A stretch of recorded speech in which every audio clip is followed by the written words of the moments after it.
Hey guys, tonight we row and roast. You wake up cold. Not just cold, Viking cold. The kind of damp chill that clings to your ribs like guilt and soaks through every stitch of wool you own. Your breath fogs out in little puffs as you shift in your bedding, a blanket of fur, thin and slightly suspicious, wedged into a corner between a salt barrel and someone else's elbow. Someone snores. You shift again, and something tiny skitters over your foot. You tell yourself it was just a dream. Maybe a hallucination brought on by last night's stew, which may or may not have contained mushrooms, and definitely did not contain seasoning. The sky is a washed-out grey above the creaking planks of the longship. You can't see the sun, but you feel it scowling at you from behind a curtain of clouds. Today, you're the ship cook, and by cook, we mean person responsible for convincing 30 hungry, seasick warriors that hottish, mostly edible things can appear from a single pot and whatever's still floating in the supply barrel. It's not glamorous, it's not heroic, but it's necessary because if there's one thing scarier than a Viking, it's a hangry Viking. So, before you get comfortable, take a moment to like the video and subscribe, but only if you genuinely enjoy what I do here. Also, let me know in the comments where you're watching from and what time it is in your part of the world. I always love seeing how far this cozy little channel has travelled. Now, dim the lights. Maybe turn on a fan for that soft background hum, and let's ease into tonight's journey together. You sit up slowly, groaning like the hull beneath you. The ship is already moving, rocking in that uneven, slightly chaotic way that tells you the sea is in a bit of a mood this morning. Oars slap the water, rowers grunt rhythmically, and somewhere near the prow, someone is already yelling. You assume it's motivational. Your job, make breakfast, which is harder than it sounds when your kitchen is a metal pot hanging over a slanted fire pit in the middle of a wooden boat full of people with axes. You shuffle over to the cooking space. It's not really a kitchen. It's more like a designated zone where things get slightly warmer and mildly less raw. There's soot on everything. The cooking pot sways gently on its chain, threatening to tip with each gust of wind. Beneath it, a few embers smoulder inside a pit lined with stones and regret. You kneel down, coaxing the embers back to life with the desperation of someone who knows breakfast is the only thing standing between them and mutiny. It's not working. The wood is damp. The wind is rude. You sigh and pull out a little pouch from your belt. Inside, dried moss, pine resin, and the tiniest, saddest sparkstone known to mankind. You try once, twice, 7 times. Smoke, fire. You celebrate too soon and singe your sleeve. Historians still argue whether Viking ships commonly had cooking fires on board, or whether meals were limited to cold rations and prayers for land. But you're living the speculative nightmare in real time. You finally get the fire going and reach for your ingredients. Let's use that term generously. There's a sack of oats that smells faintly of mildew and ambition, a smoked fish wrapped in linen that may or may not still qualify as food, and a crock of goat milk that has developed a personality overnight. You decide on porridge, because porridge can hide many sins. You toss oats into the pot, followed by water scooped from a barrel that you try not to think about too hard. You flake in a bit of fish, stir with a carved stick, and add a pinch of salt scraped from the side of the boat. The smell is assertive, milky, fishy, slightly sour, but it's warm. And in Viking terms, that makes it a gourmet experience. You ladle the first portion into a bowl made from half a horn. One of the rowers grabs it with the enthusiasm of someone who's eaten exactly nothing since yesterday's salted turnip and dried eel combo. He grunts his approval. A second warrior arrives, then a third. Soon, you're dishing out mush at record speed, fielding grumbles, scowls, and the occasional grunt of satisfaction. Someone asks if there's honey. You pretend not to hear them, because there is honey. You're just not sharing it. You glance at your stash, a tightly corked jar tucked in the folds of your blanket, brought from home and guarded like a sacred relic. You'll use it eventually, for something special. Maybe to bribe the Jarl, or yourself. The last bowl is scraped clean. You collapse beside the fire pit, hair full of ash and face full of someone else's steam. The ship keeps moving. The warriors go back to rowing, cursing, sharpening blades. One of them has a chicken. You don't know where he got it. You don't ask. Your stomach growls. You never actually got a bowl for yourself. Typical. You sip water, chew a piece of stale barley cake, and stare out at the grey sea, wondering how many days are left on this voyage and how many spoons you'll lose before it ends. Your fingers smell like smoke and salt. Your soul smells like porridge. Welcome to the first hour of your Viking day. Fire and salt air, the two flavours of your new reality. The only seasoning this ship offers in abundance. You stretch your aching legs and stare at your cooking pit. A modest little circle of heat defiance, hovering precariously over open water and bad decisions. The smoke curls upward in lazy spirals, tickling the underside of the sail before disappearing into the grey void above. The sea hums below you, slapping its rhythm against the hull like a bored drummer.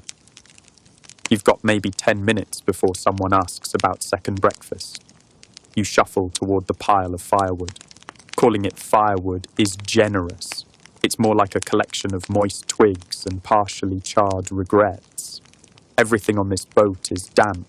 The benches, the ropes, your inner soul. You select a few hopeful pieces and feed them into the pit like offerings to a particularly picky god. The fire hisses but accepts your sacrifice. You feel briefly victorious. Then the wind picks up. It does this a lot, Viking wind. It's never satisfied just being breezy. No, it wants drama. It barrels over the ship, flapping the sail, sending your smoke spiraling sideways into your eyes, your nose, and, most insultingly, directly back into your cooking pot.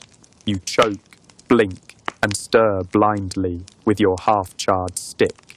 Somewhere behind you, someone laughs. Probably Eric. Everything is funny to Eric. You mutter something uncharitable under your breath and lean closer to the fire. The flames flicker against your cheekbones, warm and slightly judgy. You're trying to reheat yesterday's leftover stew, which has acquired a new smell overnight, something between docks at low tide and wooden spoon tragedy. You stir, scrape, re-stir. It's edible, you think. Technically, historians still argue whether Viking shipboard meals were carefully planned communal affairs, or more of a scrape it together and hope for the best ordeal. Judging by your current situation, you're leaning toward the latter. Strongly, one warrior approaches with a bowl and a grunt. You ladle some stew. He grunts again. Could be approval, could be disappointment, could be gas. He walks off. Another follows, then another. Each one deposits an empty bowl in your general vicinity with varying degrees of aim. You now have a growing pile of crusted dishes, a dwindling pot of stew, and the creeping suspicion that someone swapped your herbs with moss. You squint at the greenery you added earlier, still looks suspicious. The ship rocks. A spoon clatters overboard. You lean too far trying to retrieve it, and very nearly go with it. You catch yourself on a rope and dangle there for a second, one leg in the air, hair in your face, dignity somewhere back on the shore. A seagull watches with deep judgment. Milky stew drips off the edge of your boot. You sigh. Back on your feet, you wipe your hands on your tunic, which has already surrendered to the elements. There's a fish scale stuck to your forearm, and a streak of ash across your jaw. You look like a villain in a Viking cooking competition no one would watch. You sit. Rest for a moment. Breathe in deeply. Instantly regret it. Fish. Always fish. The problem with being the ship cook is no one cares if you're tired, or hungry, or questioning your life choices. They only care if the stew is warm and if the bread hasn't sprouted a beard. You pull out the next loaf. It gives a little under your fingers, like an overripe melon or a slightly used sponge. You sniff. Yep, beard confirmed. You toss it overboard. The seagull swoops down, takes a bite, reconsiders, and leaves. Even it has standards. You open the dry goods barrel. Dry is again a misnomer. You reach past the top layer of sad, damp oats and pull out what might be a cured sausage. You knock it against the side of the boat to test its integrity. It rings. Good enough. You cut it into coins and add it to the stew, pretending this somehow elevates the dish from wet despair to hearty Viking classic. Behind you, someone sings. Badly. You don't recognize the song. Possibly improvised. Possibly a warning. Possibly a complaint about the stew, disguised as poetry. You ignore it. Your pot now bubbles ominously. You stir it again. Still greyish. Still smells faintly of regret. But at least it's hot. You serve another round, careful not to think too much about the chunk that just floated past. Best not to name things in this pot. You sit again, wipe your forehead, stare at the horizon, no land in sight, no break, no escape from fire and salt air, just stew, and the next meal, and the quiet, creeping certainty that you've been replaced in every saga by someone with better abs and worse hygiene. But the warriors are quiet now, eating, breathing, alive. You might not be the hero of this ship, but you are the reason they're still rowing. The breakfast that fought back. You should have known better. You really should have. But when you reached into the barrel this morning and pulled out that lump of dried fish, you thought, foolishly, that this one, this particular specimen, might be different. Less rigid, less haunted, less likely to carry a faint smell of low-tide panic. You were wrong. You laid it reverently on the cutting board, such as it is. A flat plank, someone swears, was once part of a monastery door, and tried to saw through it. The fish responded by chipping your knife and hurling a flake of salt directly into your eye. A strong start. You squint, blinking tears of brine, and press forward. You're not going to let a dead fish best you. Not after everything. Not after porridge gate, spoon loss, and the day the goat ate your apron. You shift your grip and try again, putting your weight into it. The blade scrapes, then stops. Halfway in, wedged like a sword in a very underwhelming stone. You pause, gently tug. Nothing. The fish holds fast. You try again, still stuck. You swear under your breath. The fish does not respond because it is still, allegedly, food. Historians still argue whether Viking ship rations included dried fish this uncooperative, or if you've simply drawn the culinary short straw of history. Some suggest meals were preserved with layers of brine and packed in barrels lined with birch bark. Others believe the preservation process may have involved some combination of smoke, cold air, and ritualistic suffering. You suspect they're all correct. At last, you get a slice. You squint at it. It appears edible, just barely. You drop it into the pot, where it floats for a moment, contemplating its life choices, then slowly sinks. You are victorious, kind of. The fire crackles weakly beneath the pot, just enough to coax a simmer out of the murky water. You stir, watching yesterday's leftovers mingle with the current offering. It smells complex. If complex means like a harbour in July, you're about to add more herbs, using that term generously, when the ship tilts. Suddenly, violently, a rogue wave slaps the hull with the enthusiasm of a Norse god in a bad mood, and you lurch sideways, grabbing for the nearest post. The pot swings on its chain like a drunken pendulum. Stew sloshes over the sides, splashing your feet and someone's fur cloak. A warrior shouts. You mutter an apology that may have included a few un-Viking-like syllables. The stew survives. Barely. You ladle out portions, hands steady from practice and pure stubbornness. The warriors grunt, nod, or ignore you entirely. A few have taken to ranking your meals by how many times they burp afterward. You don't know what your current score is, but someone belched loud enough yesterday to startle the seagulls, so that feels promising. You sit, Let your arms relax. Your back aches. Your fingers are numb from wind and wetness. Your stomach growls. You chew on a bit of leftover bread and try to convince yourself it's not moving. Somewhere near the stern, someone's practicing knife throws on a barrel. You pray it's an empty one. Another crewmate sings to his axe, not to sharpen it, just for company. The sea, meanwhile, remains unimpressed. It rolls on and on and on, endless grey. Your fire needs stoking again. You lean forward, poke the embers, add more kindling, whisper encouragement to the flames like they're sulky house cats. It works. Barely. The fire sputters back to life, and then you hear it. A snort. You turn. The goat is back. You don't have a goat. And yet, here it is again, standing on the aft deck like it belongs, eyes glowing with whatever ancient mischief animates livestock. It sniffs your pot. It bleats once, then turns and disappears below deck like a sailor who just judged your entire existence and chose to walk away. You do not follow. The stew, at least, is done. You serve the last bowl and try to scrape the bottom of the pot.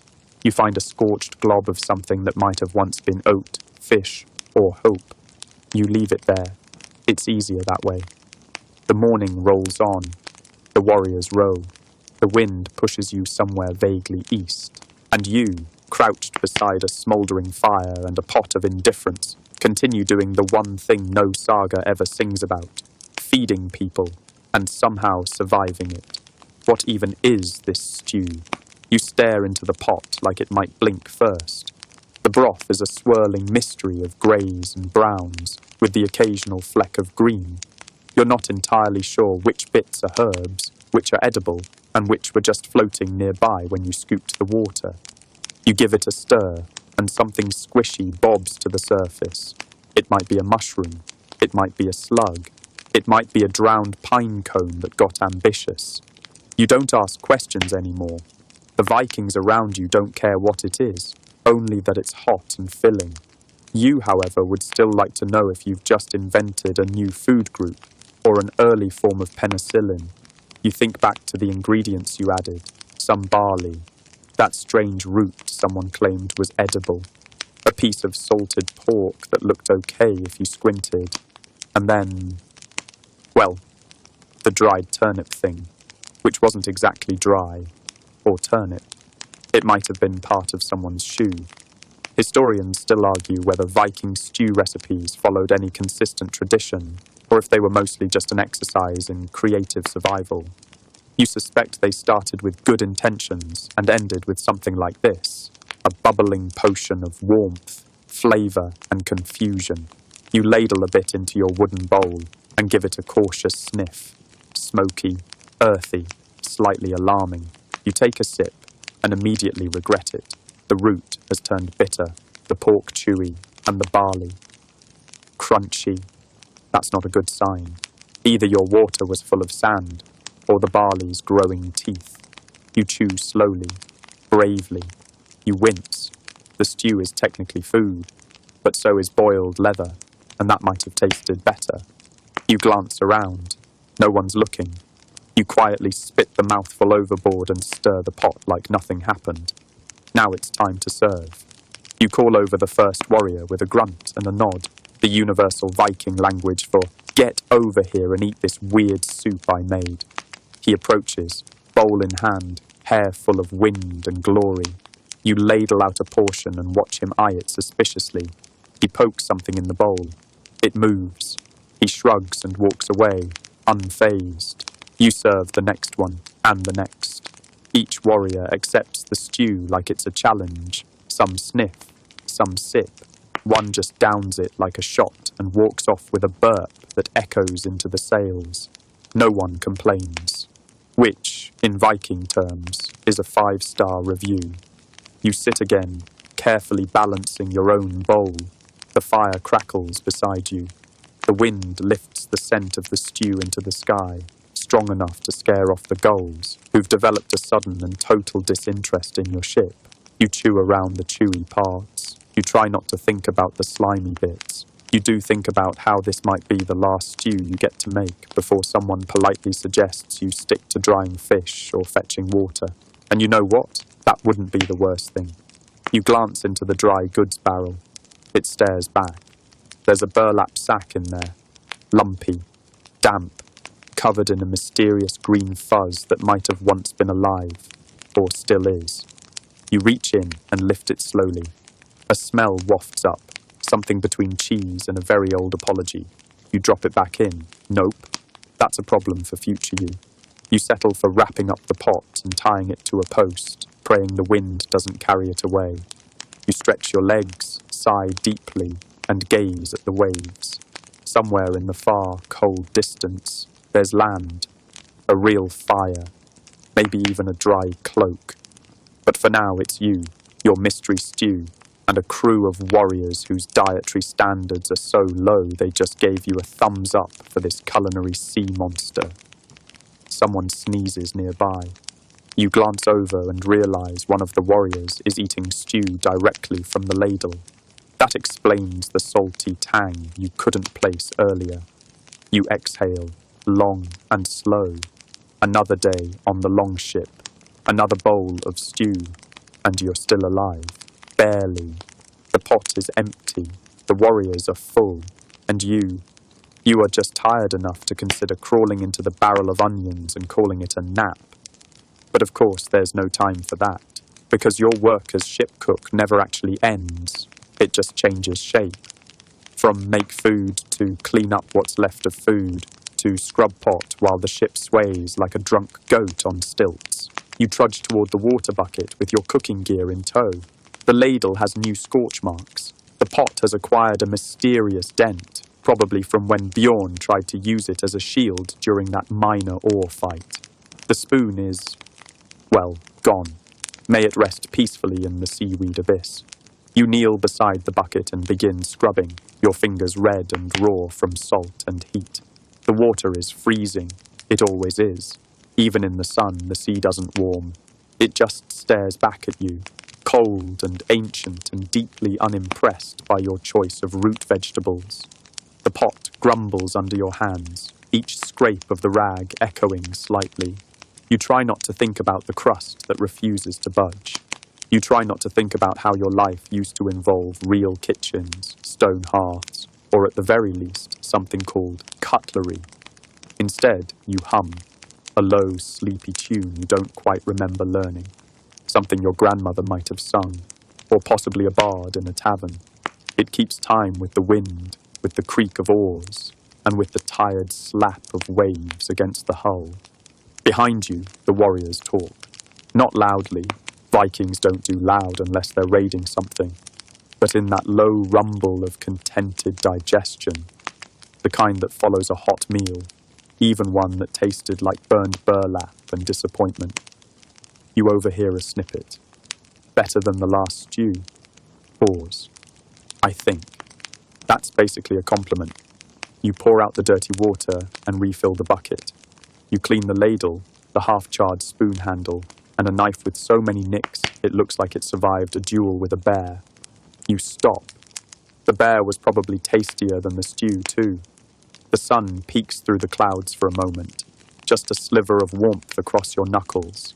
It feels like a gift, a rare one. You lift your face toward it and sigh. Then a gust of wind blows the warmth away like it never happened. Typical. You finish cleaning, stack the supplies, and tuck everything away in its little corner of the boat. There's not much space on a Viking longship. Everything has its place, or it gets tossed overboard by someone who decides it's in the way, usually Eric. The waves rise again. A fresh breeze carries the sharp tang of salt and fish guts. You wrap your cloak tighter around your shoulders and brace for the afternoon. Historians still argue whether Viking shipboard life was strictly disciplined or a more chaotic, shared experience. Evidence suggests both, depending on the voyage, the leader, and how many times the stew burned. What they agree on is that roles mattered. Everyone had a job. Yours is to keep bellies full and tempers low, which is funny, considering you've had to stop at least 3 fights with a ladle this week. You climb back to your perch beside the fire pit and start sorting supplies. The bread is dwindling. The grain barrel is half empty. The smoked fish is now mostly wishful thinking. You eye the emergency seaweed bundle and pretend it doesn't exist. A gull lands nearby, bold as anything. It hops once, twice. It pecks your bowl. You wave your hands. It pecks again. You throw a piece of stale crust. It catches it mid-air, then sits down like this is a cafe and it's waiting for the next course. You stare at it. It stares back. You blink first. The gull is clearly winning. You retreat, muttering about pecking orders and feathered freeloaders. Eventually the bird leaves. With the rest of your bread, you look at your dwindling pantry, your bruised ego, and the stew-splotched deck. The next meal looms like a low-hanging storm cloud. You have no plan, just a handful of dried things, a fire that flickers more out of pity than strength, and the memory of a goat who probably stole your onions. But it's fine. You're fine. Probably. The sun disappears again. The clouds knit themselves into a heavy grey blanket. Rain is coming. And rain, of course, means cooking under a tarp, in a puddle, while trying not to set your own shoes on fire. But that's a problem for slightly later you. Right now, you've got half a moment to yourself. You stretch your legs, lean back against the mast, and let your eyes drift closed. Just for a second. The boat rocks. The waves whisper. Someone coughs behind you and asks if there's any honey left. You pretend not to hear them. You dream of dry land, of stone floors that don't sway, of bowls that don't slide across the table when you try to eat from them, of food that doesn't smell faintly of rope. And then, of course, someone nudges your boot. You open one eye, a warrior, broad-shouldered, beard full of mystery. He squats next to you like a hungry bear who's learned the word please, but isn't about to use it. He grunts. You grunt back, a classic exchange. He gestures at the pot. It's not even mid-afternoon. You sit up with a sigh that could power sails. The sky overhead is darkening, thick clouds crowding together like they're gossiping about your stew. The wind picks up, flinging salty droplets into your eyes. You stretch your arms, which now audibly crack like firewood. That can't be good. The fire's low, too low. You prod it with a stick. It smoulders back at you, exhausted. Same, buddy, same. You reach for the dried goods sack. Inside, disappointment. A few oats, a single wrinkled carrot, a hunk of cheese that may or may not be alive, and something round and soft that's either a plum or a small rodent. You sniff it. Still not sure. You toss it back. The wind howls through the sail. Somewhere in the bow, someone yells, probably over something heroic or someone cheating at dice. Either way, they're not helping cook. You set to work with what you have. The oats go into the pot, then water, then cheese, which refuses to melt even under direct fire. It just stares at you. Historians still argue whether Viking cooks relied heavily on dairy products during voyages, given the challenge of preservation. Some sagas hint at hard cheese as a shipboard staple. Others suggest it was more useful as a bludgeon than a food. You suspect both are true. You throw in the carrot, which promptly bobs to the surface like a smug buoy. You stir. It's not so much porridge as hot wetness, grey and lumpy. You try to will flavour into it. You whisper kind words. You make vague threats. It simmers. You sit back and wait. You glance toward the horizon. More water. Always water. You haven't seen land in days, and your dreams are starting to smell like fish. The pot burps softly.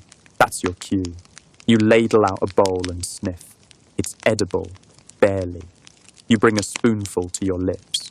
Bland, warm, slightly gritty, perfect. You call over the first warrior. He takes the bowl, examines it, then eats like a man who doesn't care if it's porridge or pebbles. Another joins him, then a third. Soon there's a line, and you fall into rhythm. Scoop, grunt, hand off, repeat. Someone says something about the cheese. You pretend not to hear.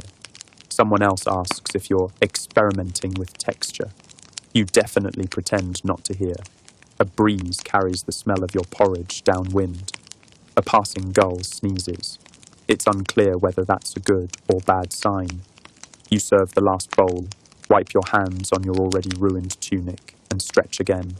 The pot hisses with leftover heat. The fire flickers lower. You feel, briefly, at peace, and then the rain starts. Not polite rain, not a gentle mist. Number. This is horizontal rain, angry, wind-driven, face-stabbing droplets of cold fury. Within seconds, everything's soaked. The fire sputters, the pot steams furiously, and your cloak tries to crawl off your shoulders in protest. You scramble to cover the supplies. The tarp is tied down, of course it is, with knots invented by someone who hated you personally. You tug, you swear. You get it loose, just as the rain doubles its effort. You throw the tarp over the fire pit and duck beneath it, shivering. It's cramped, dark, and smells like old stew and foot. But at least it's dry, mostly. Kind of. Okay, it's less wet. You sit, cross-legged, and listen to the storm rage around you. Waves slap the hull. Wind howls in the rigging. A spoon clinks somewhere in the distance. You exhale.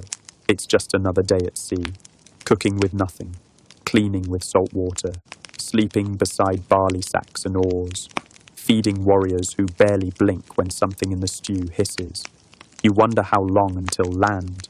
You wonder if goats dream. You wonder if this cheese will ever stop existing. And then you hear it, the unmistakable sound of someone being sick over the side. You close your eyes. You already know they're going to blame the porridge.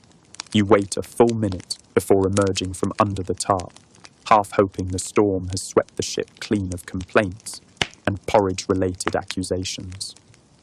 No such luck. Rain still pelts the deck like it's auditioning for a dramatic sea epic. The clouds overhead are thick and low, dragging their damp grey bellies across the sky. You poke your head out, blink against the water in your eyes, and assess the damage. The fire is drowned. The kindling is soup. And someone has upended your herbs pouch into what is now a sad, floating puddle of time-flavoured defeat. You step cautiously out onto the slick deck, where the crew is pretending not to notice the motion-sick warrior who slumped dramatically near the rail. The air is thick with that unmistakable scent of stomach regret and overhydrated oats. You shuffle toward the scene. He groans. You crouch. Too much flavour. He mumbles, eyes glassy. You frown. That cannot be correct. You glance at your pot, still steaming faintly, still suspiciously beige. Historians still argue whether Viking food actually had flavour, you mutter, not bothering to whisper. Most agree it ranged somewhere between mildly salted and hopeful dirt. You check the pot again, just in case. Maybe a rogue herb snuck in. Maybe the cheese turned sentient and tried something bold. Then you notice it, floating gently on the surface, proud as a Viking sail in summer, a chunk of seaweed. You blink. You did not put seaweed in the porridge. You look around. Suspicion flares. There, at the edge of the deck, two warriors are laughing, one clutching his stomach. Not from illness, but from delight. The other holds a damp fistful of more seaweed. Sabotage. You squint at them. You, the lowly cook, are now the target of culinary pranks. This is how wars start. You drag yourself over and, using your most passive-aggressive tone, inquire whether someone might have accidentally seasoned the stew with ocean trash. They just grin. You consider revenge. Maybe in the form of a special stew tomorrow, one where the main ingredient is regret. But for now, you sigh and walk away. Back at your pot, you remove the seaweed and inspect the rest. No further algae additions, no secret fish heads. Just porridge, slightly more soggy than usual, slightly more humiliating. You scoop the leftovers into a bowl and take a sip, just to confirm. It's fine. Still terrible, but fine. You glance over your shoulder again. The pranksters are arm wrestling now, oblivious to your suffering. You shake your head. If only they'd try cooking for one day, just one. See how they feel after wrestling cheese and rain and seaweed sabotage with nothing but a ladle and emotional fortitude. You settle under the tarp again. You have a spare moment before evening prep, and you cling to it like a barnacle clings to the hull. The storm begins to fade. The wind dies down to a sullen whisper. The rain eases into a misty drizzle, light enough to forget, but wet enough to soak your socks. You close your eyes and drift. Not quite asleep, not quite awake. Just enough to forget that you're miles from land, surrounded by armed men with zero culinary tact and responsible for turning barrel scraps into breakfast. Someone kicks the pot. Your eyes snap open. It's the goat. The goat is back. Where it came from, you still don't know. Why it's aboard, an even deeper mystery. But here it is, again, bold as brass, sniffing at the pot with a judgmental snort. You wave it off. It bleats at you like you've personally offended its ancestors. It walks away with the confidence of a Norse chieftain. You envy it, honestly. The sun peeks through a tear in the clouds, casting a sliver of golden light onto the deck. For a moment, the rain stops. The ship settles. The porridge, now cold and congealed, looks almost picturesque.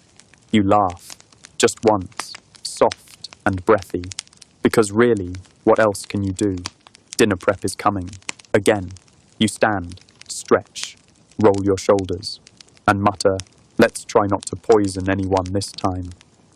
The sun lingers for precisely 7 minutes before vanishing behind a stack of clouds that resemble overbaked loaves of bread. The sky turns that familiar soggy grey, and the air thickens, not quite with rain, but with the distinct scent of impending dampness. Dinner must happen, regardless. You turn toward your dwindling supplies like a condemned soul facing judgment. Let's assess. 1/2 loaf of something that might once have been bread. 4 questionable onions, each with their own opinions about mould. A pouch of dried peas so shriveled they look like fossilized rabbit droppings. And one, just one, chunk of dried meat. Possibly pork, possibly not. Its identity is so well preserved, even you don't recognize it. You sigh deeply, in the way only ship cooks and saints can manage. You soak the peas first. You have no illusions they'll rehydrate into anything resembling food, but it's something to do while you dice the onions and consider your sins. The goat watches you. You glare at it. It chews something and refuses to blink. You get back to work. The dried meat goes into the pot, after you scrape off the mysterious white fuzz on one side. You don't tell anyone about that part. Some things are better left unspoken. The onions sizzle as they hit the pan, and suddenly, for just a moment, your little patch of longship smells like an actual kitchen. Almost cozy, almost civilized. A warrior passes and sniffs the air. Is that real food? You grunt, which is Viking speak for, "Don't jinx it." He walks on, impressed. You allow yourself a rare moment of pride. The peas, meanwhile, are doing nothing, just floating, useless and smug. You dump them in anyway. Historians still argue whether Viking seafarers developed techniques for soaking legumes or just boiled everything until it gave up. Judging by your pot, it's the latter. You stir, the stew simmers, and you hope. Dinner, like every other meal, is met with suspicion, curiosity, and hunger that could knock down a monastery wall. The warriors form a loose line, and you ladle out portions without comment. One of them points at a particularly crunchy pea and asks what it is. "Decoration," you say. He nods solemnly and eats it. Later, the crew settles down, bellies full, voices quiet. The wind drops to a gentle sway, and the sails hang limp like tired laundry. It's as close to peace as you ever get. You find a seat near the rear of the longship and lean against the edge. Your cloak is damp. Your fingers still smell faintly of onion and soot, and your feet are definitely growing moss. You scan the faces of the crew. Most are dozing or sharpening weapons. A few play dice with small, smoothed bones. One is carving something into the deck with a dagger, and you try not to look too closely in case it's another goat effigy. You glance at the pot. It's mostly empty. That's a good sign, unless the goat got into it again. You shuffle over to check. No hoofprints, no mysterious hair, just a thin film of porridge stew, slowly hardening into what might later qualify as a shield. You leave it be.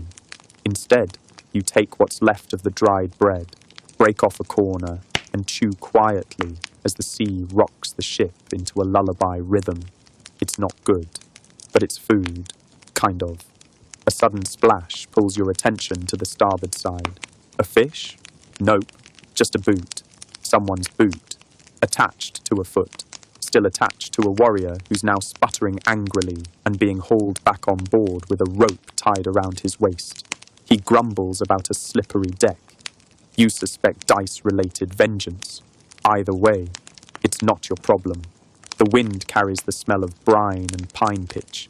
The clouds finally break just enough to show you a few stars.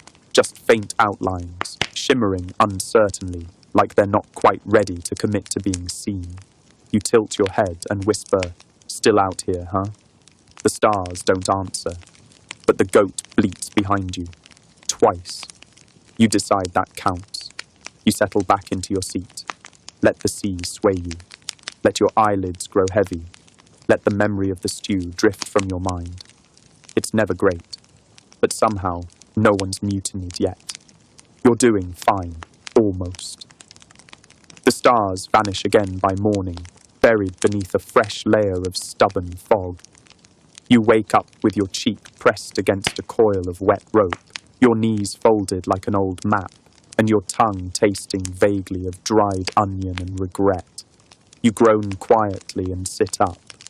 The sea is unusually quiet, too quiet. That sort of hush that usually precedes either a terrible storm or a very awkward conversation. You stretch your back and notice a new pain behind your left shoulder, a slept like a pretzel sort of pain. You roll your neck, hoping it'll crack into alignment. It doesn't. Breakfast awaits. The pot is cold. Of course it is. The fire pit is damp. Also expected. You prod the wood. It's moist enough to sprout mushrooms. You scrape it dry with a knife and coax the fire back into existence like a tired old friend. It wheezes, sputters, but eventually obliges. Now for the food. You take inventory again. Less than hopeful. 3 shriveled apples. 1 with a bite mark that might not be human. A small pouch of crushed barley. And something sticky wrapped in cloth. You unwrap it cautiously. It's honey. Actual, honest-to-Odin honey. You look around quickly, as if someone might snatch it from you. This is the good stuff. You consider hoarding it, just keeping it for yourself. But then you remember, you're the cook. You don't get secrets. You get ladles and complaints. You chop the apples, toss them into the pot with the barley. Add water and stir until it looks like something vaguely edible. Then you add a single swirl of honey. Just a whisper of sweetness, so no one gets suspicious. You serve it, in silence. The warriors sniff, taste, then grunt approvingly. One even raises his bowl to you like a toast. You almost cry. Historians still argue whether Viking longships carried sweeteners like honey, or if those luxuries were only for chiefs and jarls. It likely depended on who was raiding what, and how much they could carry off without setting it on fire first. You take a sip of the breakfast stew. It's not bad. The apple softens into the barley. The honey smooths it all out. It almost tastes like someone meant to cook it this way. Almost. The fog clings to the ship like a ghostly blanket, muffling sound and muting colour. Everything looks dreamlike. The warrior's movement seems slower, more thoughtful. One sings softly in a low baritone, a song you can't quite translate. It's oddly beautiful. Even the goat seems calmer, curling up beside a bundle of cloth like it owns the place. Which, to be fair, it probably does by now. You find a quiet corner and nibble your own bowl of barley apple soup. Steam curls into the air. You breathe it in like incense. If you close your eyes, you can almost pretend you're in a cottage somewhere warm, with walls and a roof and no goat.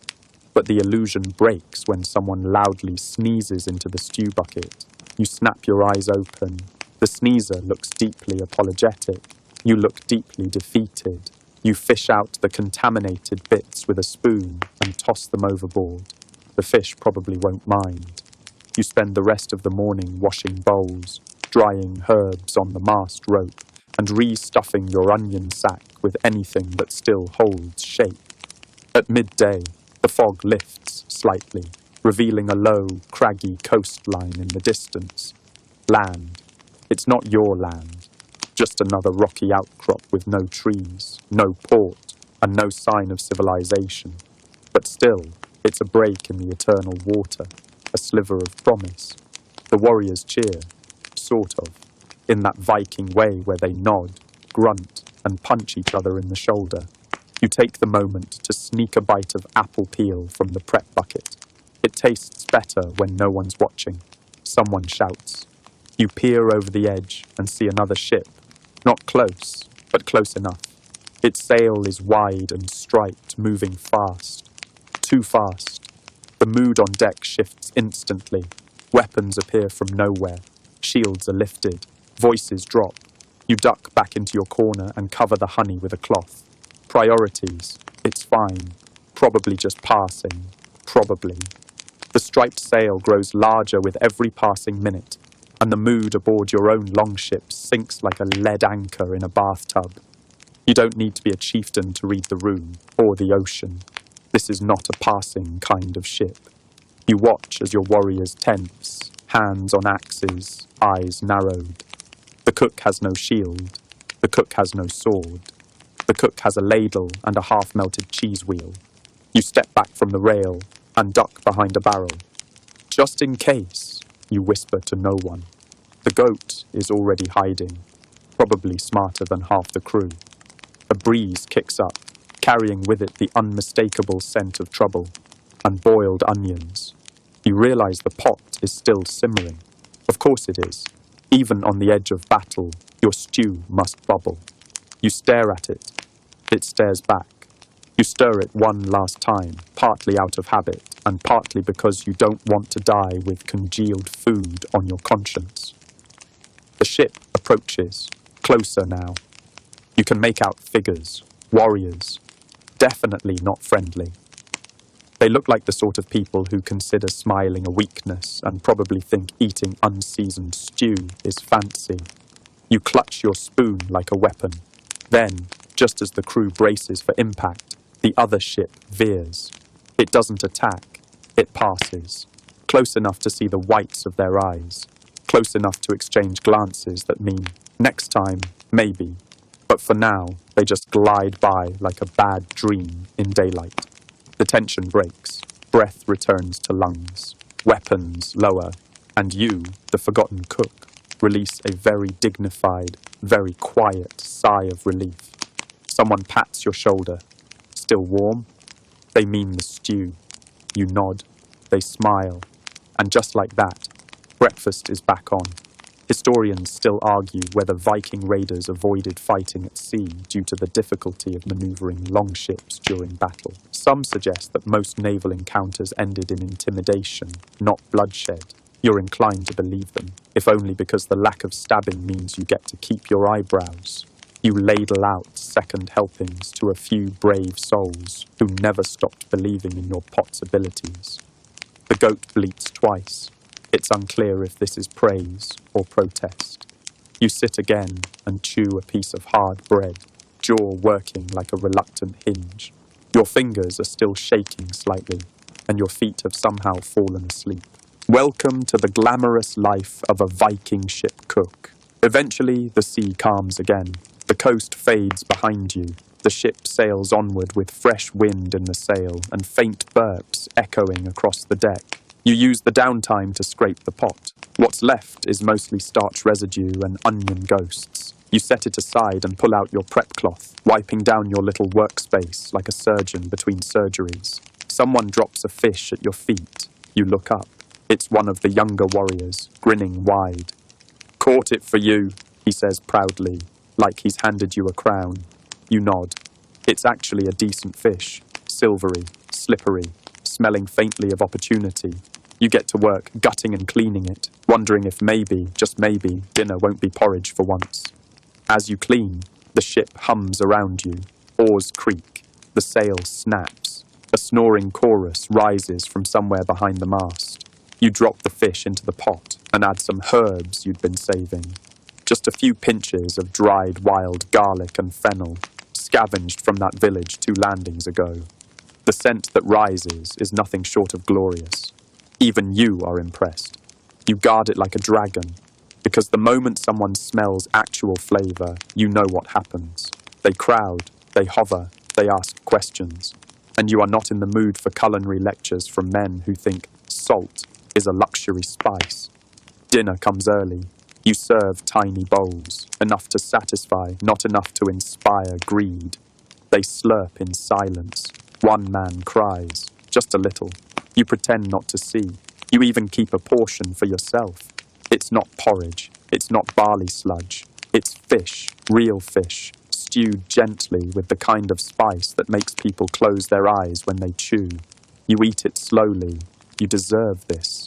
The sky shifts from pewter to violet. Stars creep out again, cautious after their last soaking. The breeze is mild. The ship rocks like a cradle. You curl up next to the goat, who still smells like rope, and smile. You made it through the day, and no one threw the stew overboard. Yet, you wake to the sound of chewing, not the gentle kind, the aggressive, wet, determined kind that suggests something is losing a fight against something else's molars. You open one eye. It's the goat again. Of course it is. It's working its way through a corner of your prep cloth, chewing with the intensity of a vengeful spirit.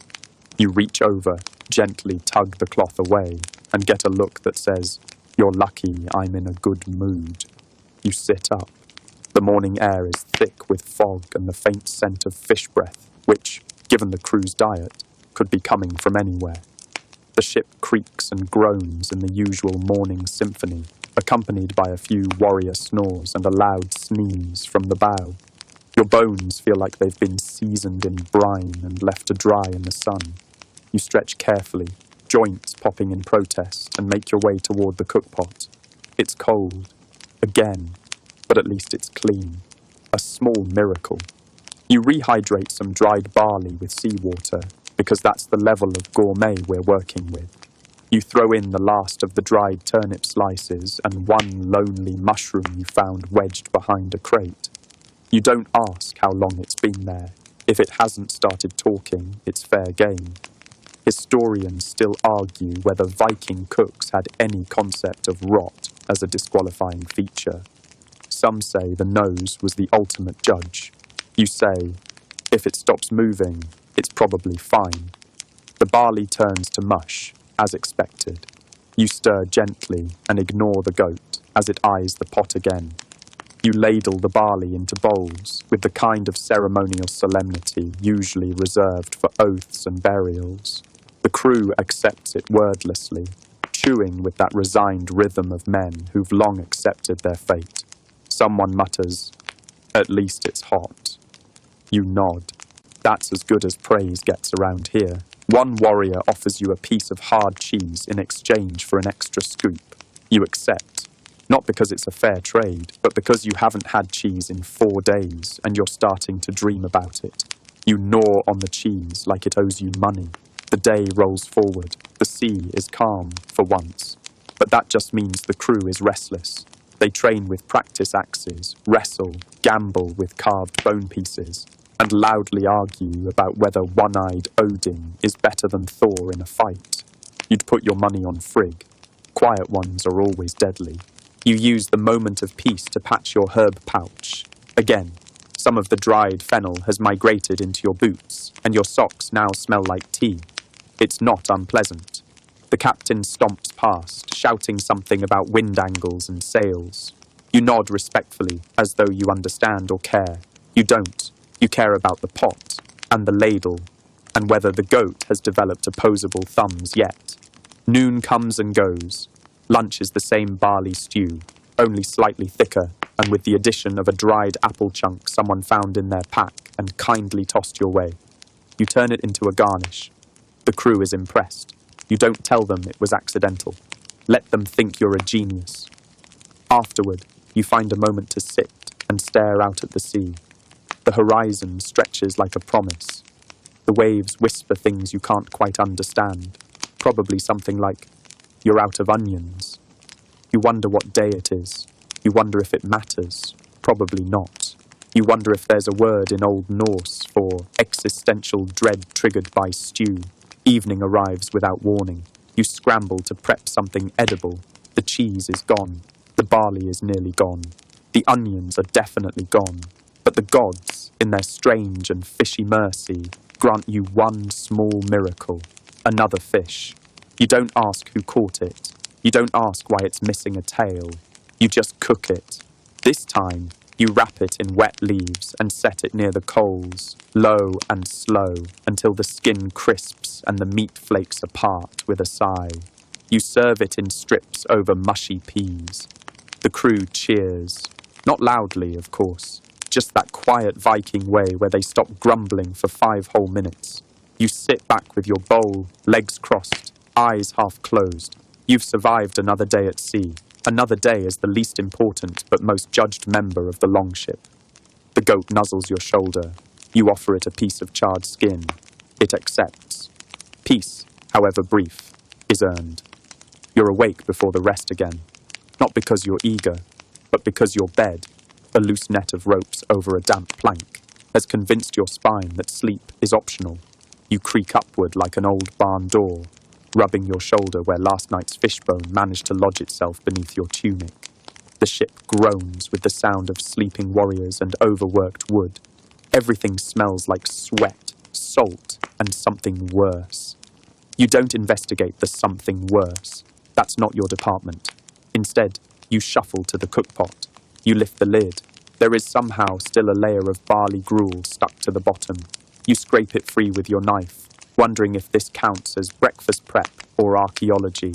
Probably both. Outside, the sea is calm. Too calm. The kind of stillness that makes you uneasy, like the ocean's holding its breath. Even the gulls are quiet. You suspect they know something you don't. You take a deep breath and rummage through what's left of your supplies. 3 sour crab apples, a nub of salt, a half handful of dried leeks that look like a wizard's beard trimmings, and, miraculously, half a smoked herring tucked behind a cloth bundle you'd forgotten existed. You whisper a small thank you to whichever god oversees misplaced fish. Historians still argue whether Viking ships carried preserved goods or simply relied on frequent raids to restock. Based on your experience, panic and improvisation was the real provisioning system. You boil the apples first, slicing them thin to stretch the illusion of bounty. The leeks go in next, followed by a careful dusting of salt and the flaked herring. It's not gourmet, it's barely soup, but it smells intriguing. The warriors begin to stir. One sneezes so violently he startles himself awake and accidentally elbows the man beside him. A chain reaction of muttered curses and muffled punches follows. You ladle out the breakfast. It's a warm, fishy, slightly sour concoction, and it gets the job done. The crew eats it in sleepy silence. No one compliments it, but no one throws it overboard either. That's a win. After the meal, the warriors set about their day. Some mend sails, others sharpen blades, or argue over whose turn it is to swab the deck. You quietly sweep onion skins into the sea and pretend you don't hear the goat chewing on someone's helmet strap. You take a moment to breathe, just breathe. The sun peeks through the clouds, casting a brief shimmer across the water. For a second, everything feels not pleasant exactly, but survivable. That's when someone calls out, "Whale!" You stand and squint. Sure enough, a massive shape breaches the surface not far from the ship. It's glorious, monstrous, graceful in that slow, impossible way only whales can manage. Water sprays like a geyser from its blowhole, catching the sunlight and turning to mist. The entire crew stares in awe. Even the goat stops chewing. You forget for a moment that your boots are soaked and your hands smell like brine. You forget that your back aches and your hair hasn't been properly washed in weeks. It's just you, the ship, and that magnificent creature slicing through the deep. Then someone says, "Can we eat it?" A beat of silence. You glare. No one laughs, but several eyes turn calculating. You sigh. "Not unless you want to go swimming with a knife," you mutter, returning to your post. The whale continues on, oblivious to your culinary reputation. The rest of the day unfolds like a tattered sail, slowly and with a few surprising holes. Lunch is what's left of the stew, thinned with water and bulked up with hard-tack crumbs scavenged from the bottom of someone's bag. It tastes faintly of shoe leather and ambition. Afternoon drags. Someone sings a rude song about your fish stew. You pretend not to hear. The goat joins in with an off-key bleat. You do hear that. Evening finally rolls around. You've got one idea left. A special dinner, you call it. You don't explain that it's only special, because it involves using every last edible scrap in one grand experimental stew. You toss in herbs, the rest of the smoked herring, a few slices of dried apple, and a piece of bread you find stuffed in someone's boot. Don't ask. You boil it all until it no longer resembles any of its individual components. The crew eats in silence, blinking slowly like cows in a fog. One man licks the bowl clean and says, "Best one yet." You don't know if he's serious, delusional, or finally broken. You don't care. You take your portion, curl up beneath a dry tarp, and let the rhythmic slosh of the sea lull you into something like peace. Tomorrow will bring more waves, more weather, more stew. But for now, you've survived another day. Barely. Morning greets you with a slap of cold mist to the face and a sharp jab to the ribs from something suspiciously hoof-shaped. The goat.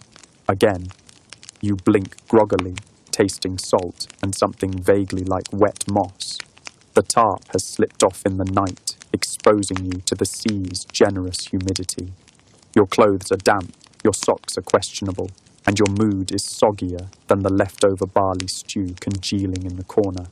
You sigh, stretch, groan, then hobble upright like a cursed wizard.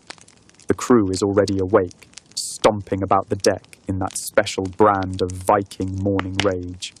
There are no cheerful greetings, no idle chit-chat, just the dull thud of boots and the occasional grunt that probably means, "Good morning, I didn't sleep, and everything hurts." You nod in solidarity. Time for breakfast. You open the stores and feel your soul leave your body. Empty. Not just low, empty. No barley, no dried fish, no apples, crabby or otherwise. Not even a suspicious root or a single flake of salt. Nothing. The stores are as bare as your last hope. You slump against the crate. The goat wanders over and nudges you gently, possibly to check if you're still alive or edible. You look around, trying to think. You're the cook. The illusion of normalcy relies entirely on you pretending there's always something left to make, even when there very much is not. You check the emergency stash, tucked beneath the netting. One small sack of oats, and a mostly solidified lump of animal fat. You stare at it like it just insulted your ancestors.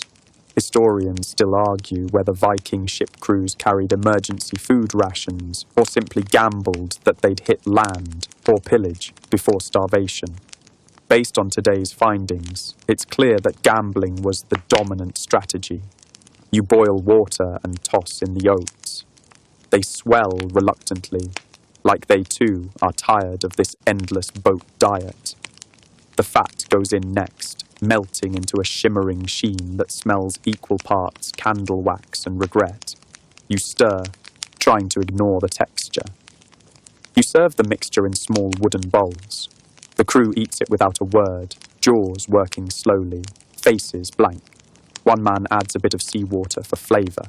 You pretend not to be offended. The sun breaks through around midday, its warmth a welcome change from yesterday's damp misery. You hang your socks to dry on the rigging. They flap like sad little flags of surrender. Someone spots land. A low, rocky shoreline emerges from the haze. Nothing lush, nothing promising, just grey stone and stunted grass. But the crew cheers anyway. You don't blame them. It's something. The ship veers toward the coast. Anchors drop. Warriors leap into the shallows. Axes at the ready. It's not a raid. Not this time. Just a rest. And you pray. A chance to forage. You're the first off the ship. Not out of bravery. Out of desperation. You scour the shoreline like a starving raccoon. And by some small miracle you find something. Limpets. Dozens of them. Clinging to the rocks like edible barnacles. You shout with joy. The goat bleats in agreement. You gather them by the handful. The warriors return with driftwood, seaweed, and something that might be wild garlic if you're feeling generous. One even found an old clay pot half buried in the sand. You clean it out, hopeful. Back aboard, you build a small fire near the prow, shielded from the wind, and begin your masterpiece. Limpet stew. The limpets go in first, after a solid bash with a rock to make them surrender. Seaweed follows, then a dash of wild garlic and a scrap of salt saved from your boot pouch. You let it all bubble into a thick, briny brew that smells survivable. The crew gathers, bowls in hand, hope in their eyes. You serve carefully. One bite, then another, and then, miraculously, someone smiles. It's not a big smile, just the slight twitch of the mouth that says, I might not mutiny today. Progress. You serve yourself last, slurping the broth and crunching through a stubborn limpet. It tastes like salt and rubber bands, but you pretend it's fine. You lean back against the mast, watching the stars appear one by one. You've done it. You've turned rocks and sea scum into a passable dinner. And no one's thrown you overboard yet. You call that a victory. You wake to the smell of smoke. And for once, it's not a crisis. Just the last wisps of last night's fire curling into the dawn mist, mingling with the scent of salt and seaweed and that one warrior who still refuses to bathe unless it's raining. You roll over on the deck, every joint protesting like an ancient gate hinge, and stare at the sky. Overhead, a gull wheels in slow, lazy circles, shrieking its opinion about something far away. Probably stew-related. You sit up. The ship creaks. The crew grumbles. The goat is chewing on a sandal. Just another day aboard your floating kitchen of doom. You shuffle to the cook area and find the pot still warm. You give it a sniff. Last night's limpet stew has officially entered its aggressively fermented stage. Not exactly what you'd call breakfast material, unless you've given up entirely. So you dump it overboard. The limpets deserve a burial at sea. You take inventory. After yesterday's miraculous foraging, you're left with half a sprig of garlic, one slightly bruised limpet, a single strip of driftwood, which is definitely not food, but you're tempted anyway. You sigh and do what every Viking ship cook does when faced with an empty pantry and a hungry crew. Stall. You start boiling water. It's a universal distraction. If something is bubbling, no one questions what's inside. It buys you 20 minutes, maybe 30. The sun's climbing higher now. The coastline is fading behind you, replaced once again by endless water, gently sloshing in that hypnotic, soul-numbing rhythm. You feel your sanity shifting like the tide. Time to get creative. You reach into your stash of emergency mystery items and pull out something. It's wrapped in cloth, possibly cheese, possibly soap, possibly both. You give it a cautious sniff. Edible enough. Historians still argue whether Viking cooks used local herbs or simply relied on whatever they found on raids. Judging by your current strategy, blind optimism and lowered standards, you suspect both are true. You cube the mystery brick and drop it into the boiling water. It dissolves slowly, releasing an aroma that's somewhere between buttery and suspicious. You throw in the last bit of garlic, and a pinch of dried seaweed. It turns a murky green, festive. You call it sea broth. The warriors line up, wooden bowls in hand, blank-eyed and hopeful. You serve them in silence. No one complains. One man mutters, "Tastes like socks, but good socks." You take it as a compliment. You sip your own bowl, sloshing it thoughtfully. It's not bad. A little gritty, a little chewy, but warm and vaguely nutritious. That's enough. The afternoon is long and grey. A light drizzle begins, just enough to make everything damp again. You wrap yourself in your cloak and stare out at the horizon, wondering when you'll next see dry land or a vegetable. You daydream about carrots. Crunchy, colourful, non-salty carrots. You haven't seen one in weeks. The ship sways. Someone starts singing. It's off-key and clearly made up on the spot, but it passes the time. Soon others join in, banging cups against the rails, turning it into a shanty. You clap along with your ladle, smiling despite yourself. Then the rain really picks up.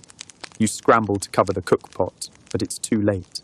A big fat drop lands squarely in the broth, splashing lukewarm soup onto your cloak. The goat looks at you like it's your fault. You don't argue. Dinner is a rerun of lunch, reheated with more water and a hopeful stare. You serve it thin, more suggestion than sustenance. The crew doesn't notice. They're half asleep by now, slumped against barrels and shields, eyes glazed like stale pastries. You sip your bowl quietly, watching the sunset blur through sheets of rain. Tomorrow, you'll have to figure out something new. You're out of supplies. You're out of secrets. But somehow, not out of hope, because no one's thrown you overboard yet. And in Viking ship cook terms, that's as good as a Michelin star. The rain doesn't stop overnight. It only changes personality, from loud and dramatic to cold and passive-aggressive. By morning, it's more like a persistent mist that finds its way into your boots, your blanket, and your last shred of optimism. You peel yourself off the deck plank and immediately regret being awake. Your cloak is soaked, your hair is damp, and the goat is using your foot as a pillow. You sigh and gently nudge it aside. It doesn't budge, so naturally, you just cook next to it. The pot is empty. Of course it is. You lift the lid anyway, as if maybe, just maybe, something edible has appeared by divine intervention. It hasn't. You swirl a little rainwater into the bottom. It smells faintly of old limpets and desperation. Breakfast is going to be challenging.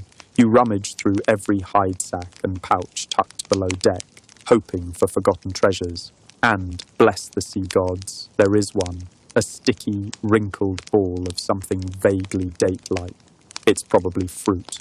Maybe. You sniff it. Sweetish. You toss it in the pot and pray. The crew begins to stir. Boots thud. Armour clinks. A loud sneeze echoes from the stern. The usual symphony of morning complaints begins, underscored by the sound of someone coughing up what might be a lung. You greet them with a strained smile and ladle out hot water faintly flavoured with your mystery fruit. They drink it. No one dies. You call it a win.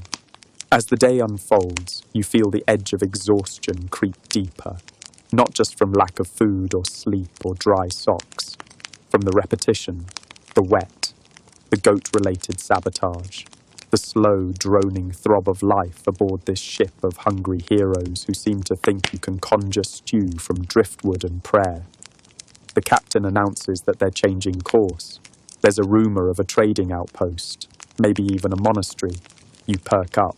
A place with real food, or at least food-adjacent products. The crew cheers. You daydream about onions, butter, a place where fish come cooked and bread isn't shaped like a brick. But there's a catch. The wind isn't in your favour. The course will take 2 extra days, maybe more if the current fights back. Everyone groans, except the goat.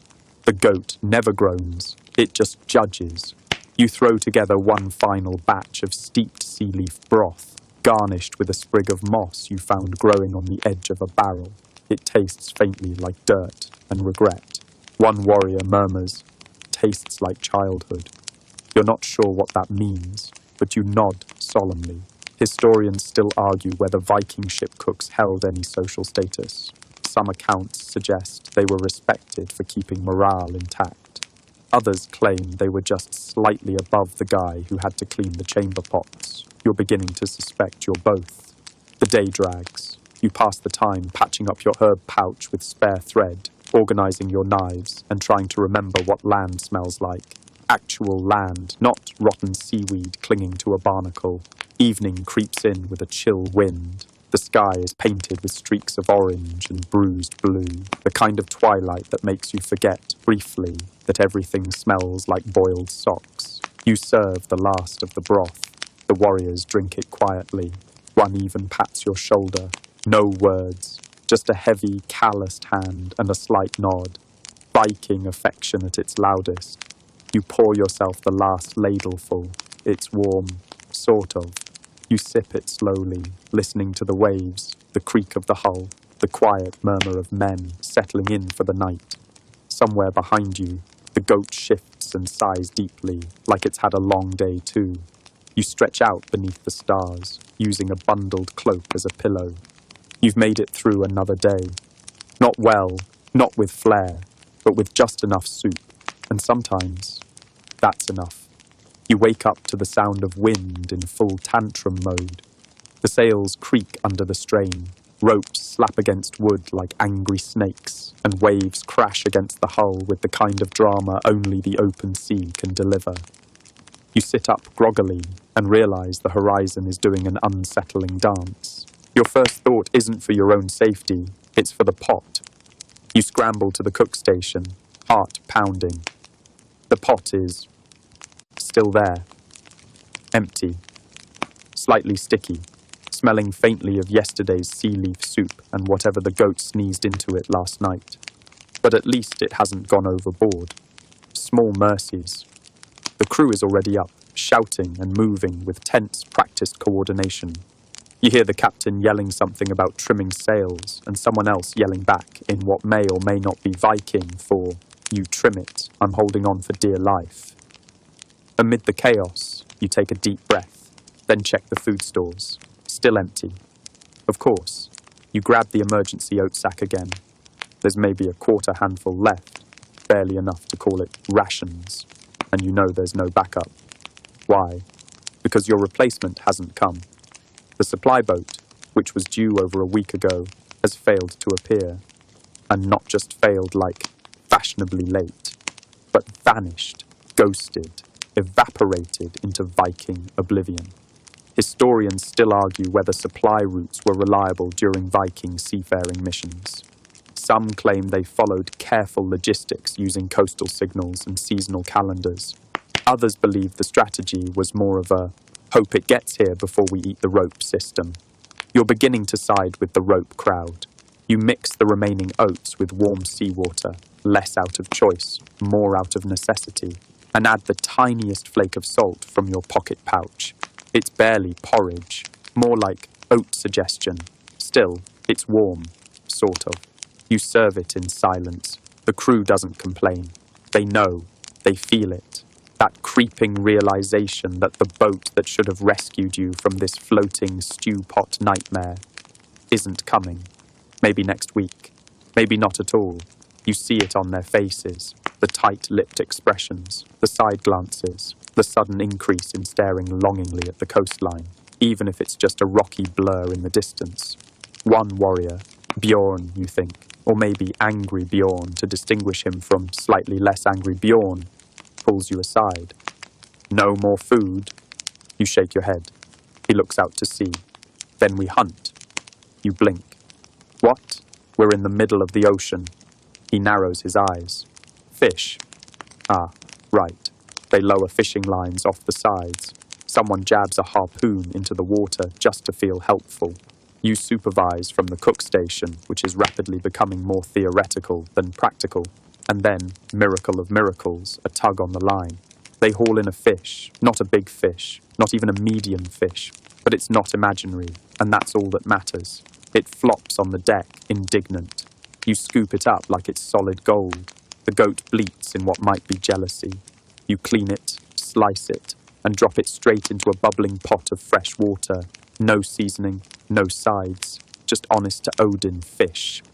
As the broth simmers, the smell alone lifts spirits. Someone starts humming. Someone else does a little dance. The captain smiles for the first time in a week. Dinner is a single spoonful of soup and one precious bite of fish per person. It's rationed with reverence, eaten with closed eyes and grateful sighs. Even the goat gets a scale to chew on. You go to bed with a sliver of pride in your belly. You didn't panic. You didn't cry. You made a one-fish stew for 27 people and lived to tell the tale. You fall asleep, listening to the gentle lapping of calmer waters and the soft snores of warriors dreaming of feasts they'll probably never have. But hey, they didn't eat you today, and that's something. You wake to a miracle. Not the smell of fresh bread. Let's not get crazy. But something even more shocking. Silence. No storm. No screaming. No goat chewing on your sandal. Just the slow creak of the hull. The whisper of sails fluttering gently above, and the low murmur of sleepy Vikings nursing their sore everything. You blink at the pale morning light.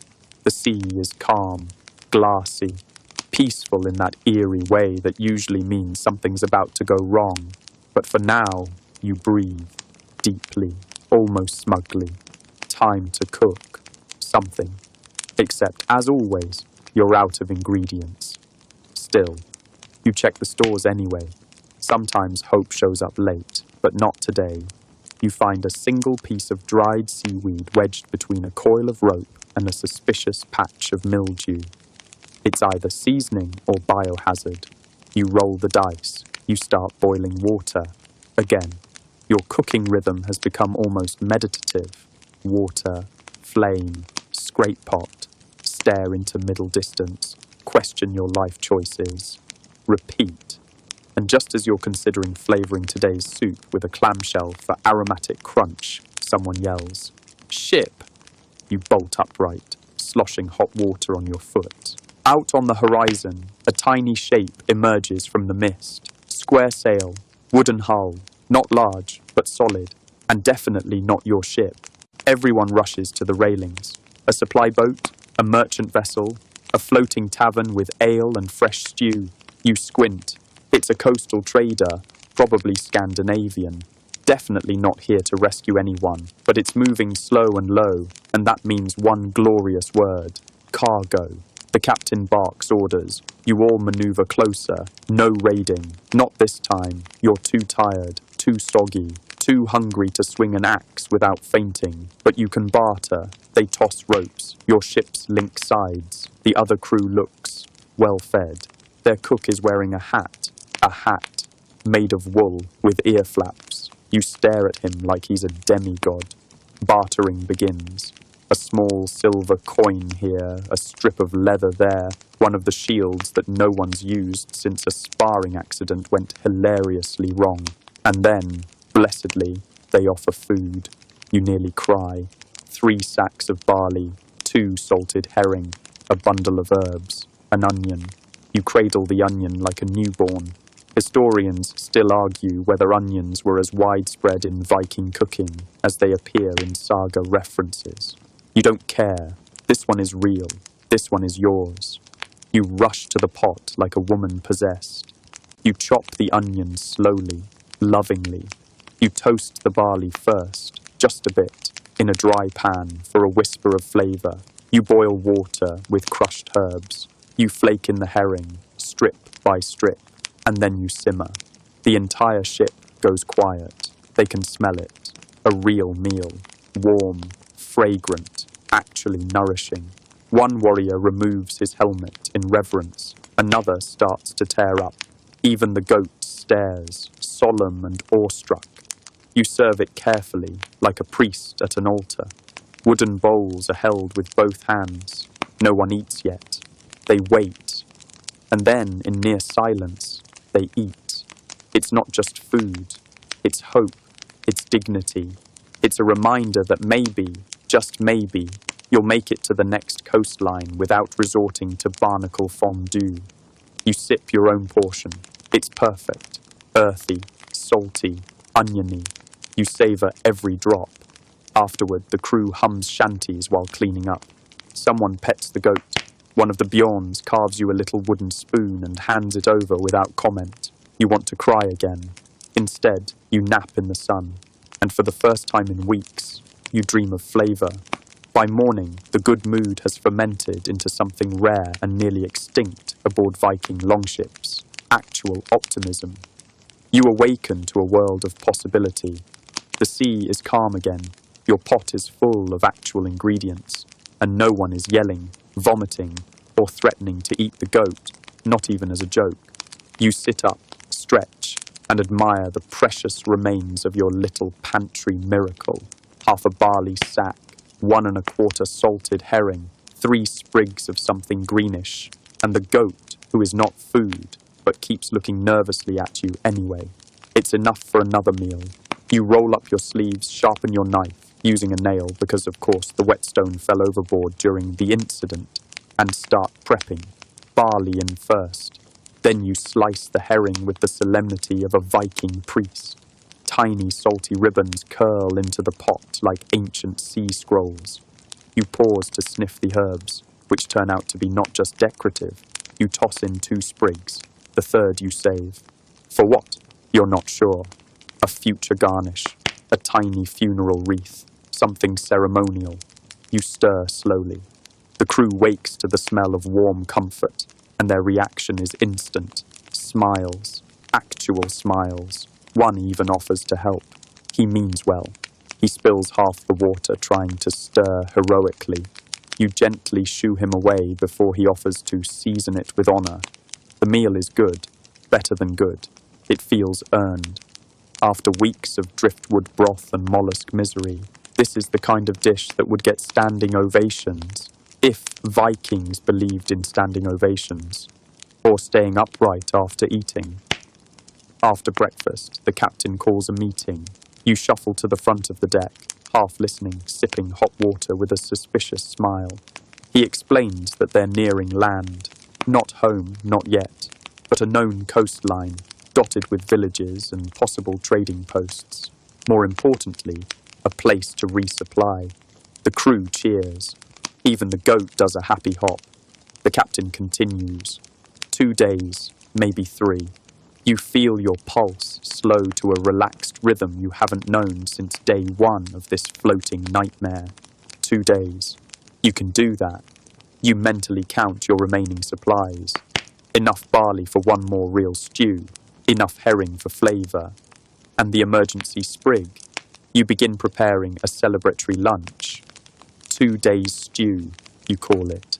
A blend of everything you've got left, plus water blessed with your cleanest spoon. You serve it, steaming. Each bowl comes with a wink and a muttered, "Hold on, we're almost there." They eat with gusto. You even get a "thank you." Granted, it sounds more like a grunt, but it's a grateful grunt. Historians still argue whether Viking ship cooks held roles of spiritual importance during voyages. You're not saying you're a priest now, but when you serve food that doesn't make someone cry or hallucinate, people do start making extended eye contact. You clean the pot slowly, humming a tune you vaguely remember from home. It's comforting, almost melodic. The kind of song you'd hum while making bread with your grandmother if she hadn't drowned a goat once and scared you off baking entirely. The sun lowers, painting the sea with golden streaks. You sit near the bow, wrapped in your cloak, belly warm, watching the waves lap gently against the hull. A crewman joins you. He offers you a wooden token, crude, but carved carefully. A tiny spoon. You blink. You have a spoon, but now you have 2. You accept it, nodding with what you hope is sage culinary wisdom. He sits beside you silently, just for a while. Then, without a word, he pats your shoulder and returns to the crew. You smile and exhale. The wind shifts. You notice it first, not by sight or sound, but in the way the sails flutter differently, and how the scent in the air leans suddenly landward. Less salt, more dirt, grass, smoke. civilization, perhaps, or at least something pretending to be it. You stand at the prow, blinking into the distance. There it is, a jagged sliver of coastline etched in faded green and grey, so faint you'd miss it if you blinked too long. But the crew sees it too, and the mood changes instantly. There's movement, purpose, energy, shields are checked, beards are combed. One of the Bjorns starts humming an overly dramatic victory song, as if just seeing land grants him theatrical license. You return to your station, where your pot waits, clean, empty, proud. You run a hand over its rim like it's a loyal pet. It's earned its rest. So have you. But there's still one task left. Lunch. A farewell stew. You dig into the last of your rations. Tiny scraps and heroic leftovers. A few smushed berries, dried fish skin, half a barley kernel, and yes, the final sprig of herb. You toast the barley fragment in a warm pan, more ceremony than substance. Then you build the broth slowly, layering flavour like a bard spinning the final verse. The goat bleats, watching you as if it knows. You give it a nod. Even it deserves closure. You ladle out the closing stew into small bowls, just enough for everyone to get a taste. Warm, salty, familiar, and everyone eats it silently. They don't praise it, they don't joke, they savour because they know this chapter's ending. You eat your portions slowly. You've gotten used to ship life, the creak of the wood, the smell of damp cloaks, the goat stepping on your feet at inopportune times. It's awful, and weirdly comforting. Historians still argue whether Viking cooks travelled for glory out of duty, or simply because they had no other choice. You wonder what your story will become, once retold a few hundred winters from now. Will they say you tamed the sea with broth, or survived it with soup? You pack up your tools with deliberate care. The pot gets a last rinse. The ladle is tucked into a cloth. The emergency spoon, the first one, not the token, goes back into its pouch. It deserves retirement. You lean over the railing. Land is close now. You can see trees, huts, a puff of chimney smoke. And that means markets, which means onions, which means, for the first time in weeks, you might cook with actual flavour. You sit for a moment, taking it in. The stillness. The knowledge that tomorrow you'll cook from land, not a rocking plank above a haunted soup sea. The boat bumps softly as the tide nudges you forward. You close your eyes and imagine a fire, a kitchen, a dry table, maybe even shelves, not barrels, shelves. And then you smile, because tomorrow you'll still be a cook, but not a ship cook, and that makes all the difference. You're elbow deep in turnip shavings when the Jarl finds you. He doesn't shout. That would be too easy. Instead, he clears his throat in a way that somehow echoes across the entire ship, through your bones, and down into the pit of your stomach where dread has built a small cabin and started a fire. You turn around, slowly. He gestures to the side. Something special, for me, tonight. You blink. Special is a word that requires options. You currently have one suspicious onion, a scoop of barley that smells like regret, and half a smoked fish that fell behind a crate last week. Still, you nod, because what else can you do? The Jarl walks away, robes fluttering dramatically in the sea breeze like he just ordered a 7-course feast instead of a disaster stew with attitude. You get to work. First the fish. You carve around the dodgy bits. Then you boil the barley with dried herbs that might be oregano or might be moss. You taste. You regret tasting. Then you panic. Desperate, you create what can only be described as texture. A little charred bread crust here. A scrap of smoked meat there. A decorative seaweed curl. It's technically food, maybe even dinner adjacent. You serve it on your cleanest flat plank and deliver it with both hands, like it's an offering to a particularly fussy god. The Jarl eyes it, sniffs it. You brace. He eats, slowly.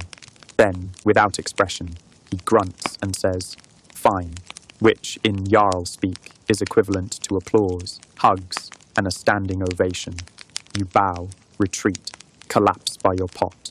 Historians still argue whether ship cooks held real influence or were merely tolerated. All you know is, For one shining moment, you were seen. You fed the Jarl. He didn't hurl it overboard. You'll take the win. You wake up to the sound of something dripping and sloshing, and then squelch. You blink at the ceiling of your makeshift tarp lean-to. It's not supposed to have a ceiling, actually, which means something has collapsed. You sit up. You stand. Your foot plunges directly into a cold puddle inside your boot. Welcome to spoiled barley and soggy boots. You limp toward the pantry barrel, a generous term for what is essentially a wooden cylinder with trust issues, and lift the lid. Instantly, your nose knows. It's sour. It's aggressive, like the barley's developed opinions, and those opinions are not pro-cook. You reach in and pull out a handful of damp, slimy grain. It squishes. Grains shouldn't squish. There's mold. There's weevils. There might be vengeance. You're down to one small backup sack. You clutch it like a newborn. Meanwhile, your boots let out wet, squelching noises as you shuffle back to the fire pit. There's nothing like walking around with soup sloshing inside your shoes to make you question your career choices. The pot, thankfully, survived the night. You tip out yesterday's wash water straight into your own boot, because of course, and start preparing what is now a very defensive stew. Every ingredient is interrogated before inclusion. Barley, yes, but only the good grains. Dried leek, maybe. Mystery shard of dried meat, let's not. Halfway through cooking, someone offers you help. You flinch. You've learned. They peer over your shoulder and suggest, more salt? You mutter something unkind and threatening under your breath. Still, the meal turns out edible, warm, slightly slimy. The sort of thing that says, I care about your survival, but not your taste buds. No one complains, but no one thanks you either. You eat alone, feet still wet, hoping the mold doesn't spread to the goat. Historians still argue whether Viking cooks maintained any standards of hygiene or simply accepted nature's chaos as seasoning. You suspect it's the latter. You're living proof, and your boots now double as fermentation vats. At first, it's just a clink, then a crack, then silence. You freeze, mid-stir. The pot, your one, your only, your battle-scarred best friend, just made a sound it has never made before. The kind of sound a pot makes when something goes very, very wrong. You lean in and stare at it. A thin, jagged fracture now runs from rim to base, like a lightning bolt made entirely of heartbreak. You poke it, gently. Water seeps through like it's trying to cry, waking up to a broken pot. It doesn't feel real. You've been through storms, raids, goat uprisings, and experimental mushroom stew, and somehow the pot has always been there. Faithful, charred, reliable. But now it's cracked, and the ship hasn't even tilted this morning. No storm, no sabotage, no visible goats, just failure. You try denial. Maybe it's not that bad. You slosh a bit of water inside. It leaks dramatically. You curse under your breath. Creatively, in 3 languages. You consider fixing it with twine, but twine soaks. Then you try tar, thick, black, and gloriously sticky. You ladle some into the crack, smooth it out, and let it harden like you're sealing a treasure chest. You whisper something encouraging to the pot, maybe even apologize for that time you burned porridge for 6 hours straight. The crew watches. One of the Bjorns gives a solemn nod, as if to say, respect. You test the repair by boiling water. It holds for 10 seconds. Then it dribbles from a new fissure on the other side. It's like the pot has more feelings than metal. You sit back, hands in your hair. You consider crying, but that would just add more liquid to the situation. The goat bleats sympathetically, or judgmentally. It's hard to tell. You eventually find a dented backup, more of a bowl, really. A war-scarred tin thing with a bent lip and a scorch mark shaped like a duck. You use it. You make soup. The crew slurps it down with minimal complaints. But it's not the same. The original pot gets cleaned, dried, and placed gently in a corner. A kitchen monument. A relic. A broken soldier. Historians still argue whether ship cooks carried sentimental attachments to their tools, or if they were simply too poor to replace anything. But as you wrap the cracked pot in cloth and tuck it behind your bedding, you know the truth. Some things cook more than food. They cook memories. You've been planning this for days. Well, hours. But that's days in ship time. You've saved the good scraps, stashed a few herbs in a hollow bone, even managed to dry a hunk of bread without it turning into a sponge or a chew toy for the goat. Tonight, you're going to try something bold, something special, something warm, comforting, and slightly reckless. You're going to light a floating campfire, because technically it's not on the ship, right? You lash together a raft of driftwood and soggy planks with some rope that may have once been used to tie a prisoner to a mast. You place a layer of flat stones on top, fireproofing, and balance your backup pot, the duck-shaped scorch one, like it's a sacred object. The crew watches, mostly amused. One bets a scrap of cheese you'll set yourself on fire. Another preemptively calls dibs on your remaining onions. You strike flint. You have fire. And for a few glorious minutes, it works. The flame dances. The pot simmers. The wind even dies down, as if nature's finally decided to root for you. Then a wave slaps the side of the ship. Just one. Enough to nudge your masterpiece off balance. The raft shifts. The stones tumble. The soup sloshes. You leap forward, arms outstretched, as if you can will the fire to stay put through sheer force of personal trauma. Too late. With a final sizzling plop, your glorious floating fire topples into the sea. There's steam, there's hissing, there's a sad, soup-scented cloud that drifts across the ship like a fart from the gods. And then, nothing. Silence. You sit down. Your face is wet, not from tears, you claim, but from the backsplash of failure. The goat stares at you like you just burned Valhalla itself. One of the Bjorns claps slowly. Didn't catch fire this time. Progress historians still argue whether Viking ingenuity extended to culinary techniques. Based on tonight's experiment, you're going to guess. Probably not. Still, you tried. And trying, in this ship-bound mess of salted meat and ungrateful warriors, counts for something. Right? Right. You don't immediately notice the onions are gone. You're busy, as usual, prepping the morning stew with that special blend of "please don't ask what's in this" and "we ran out of seasoning 2 fjords ago." You reach for the little net bag where the onions live, or lived. It's empty. You pause, then check behind the dried cod, then under the goat, then, just in case, inside the goat's feed sack. Still no onions. You make a calm, reasonable announcement to the crew. Has anyone seen the onions? Dead silence. You scan the deck. Too quiet. Everyone's pretending to be very interested in scraping barnacles or examining their shoes. Even the goat seems to be avoiding eye contact. The onion conspiracy has begun. You call out again. They were right here. 3 of them. They had names. Nothing. You lock eyes with Bjorn the taller. He coughs and turns away. Suspicious. You corner the other Bjorn, who shrugs and mutters. Ask the goat. You do. The goat just blinks. You consider calling a formal tribunal, but the Jarl doesn't consider stolen vegetables to be a matter for leadership. You beg to differ. The stew simmers anyway, onionless, joyless, and somehow a little betrayed. Later, as you clean out the pot, you find a single onion peel tucked behind the fire grate. Evidence. You wave it like a tiny, tear-scented flag. Nobody flinches. Nobody confesses.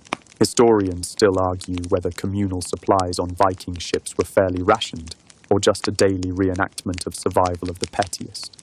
All you know is this. Someone on board has very flavorful breath this morning, and it isn't you. The crew eats the stew. No one complains. But you see them chewing slower, more cautiously, because they know you know. And your next meal might taste a little experimental. There comes a point, somewhere between your 100th salted fish and the 3rd missing spoon incident, when your standards start to slip. Your sense of taste becomes a suggestion. Texture, optional. Presentation, who's looking, which is exactly how you end up serving what can only be described as raw fish, real tears. It starts with exhaustion. You've been up since before the sun, mostly because the goat knocked over your firewood and then licked your only clean bowl. You're running on stale bread fumes and resentment. You prep the morning meal in a haze. Salted fish, check. Some crushed seaweed, sure. A drizzle of oil that might actually be mead. Why not? You're halfway through serving before you realize something horrifying. You never cooked the fish. Your mind races. You glance around. No one's noticed yet. Or if they have, they've confused it with some bold new Nordic delicacy. You consider reclaiming the bowls. You also consider jumping overboard. Instead, you freeze like the fish you forgot to poach. A crew member chews thoughtfully. Another shrugs and says, crunchy. You whisper, it's ceviche, under your breath, hoping that the gods of culinary mercy will forgive the lie. Still, something stirs deep inside you, a kind of culinary guilt. You're not proud of this one. You were tired, sure, distracted, absolutely.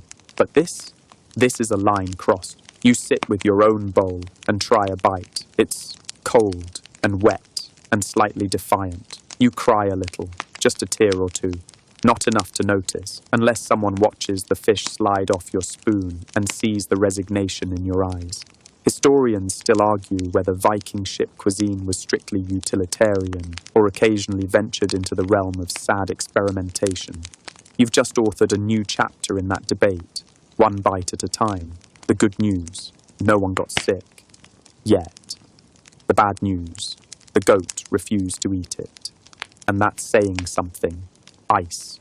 You wake up to it, creeping across the ship's timbers, forming delicate spider webs over ropes, and stiffening your blanket into something more suited for masonry than warmth.